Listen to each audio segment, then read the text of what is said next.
Hi everyone, Kali পুজোর সময় আমরা গেছিলাম বার্নপুরে ঠাকুর দেখতে। বার্নপুরে খুব সুন্দর ঠাকুর হয়, তাই প্রত্যেক বছর বার্নপুরে ঠাকুর দেখতে যাই।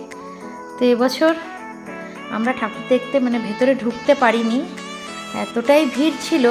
ওখানকার ক্লাবের ছেলেই বললো যে এখন যদি আপনারা ঢুকে যানও তাহলে কিন্তু এই লাইন থেকে আর বেরোতে পারবেন না, বেরোতে মোটামুটি 10টা বাজবে। আমরা 7টার সময় মন্দিরে চলে এসেছি প্যান্ডেলে, কিন্তু আমরা ভয়ে ঢুকতে পারিনি, কারণ অনেকটাই রাত হয়ে যাবে। দেখতেই পাচ্ছেন কত ভিড়। আর সত্যি প্যান্ডেলটি খুবই সুন্দর হয়েছিল, দেখার মতন। অযোধ্যার রাম মন্দিরের আদলে হয়েছিল। নিয়ে আমরা বার্নপুর থেকে বেরিয়ে চলে আসি আফকার গার্ডেনে।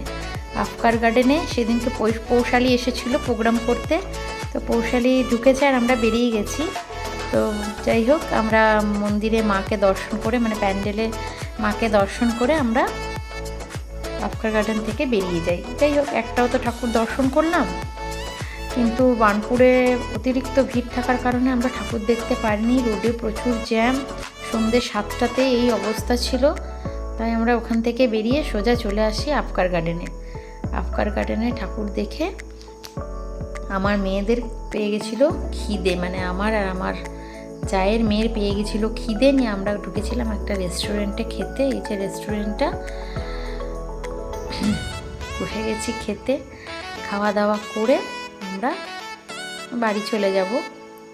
তো ভাবলাম আপনাদের সাথে এই ব্লগটা শেয়ার করি, তাই আপনাদের সাথে ব্লগটা শেয়ার করতে এলাম।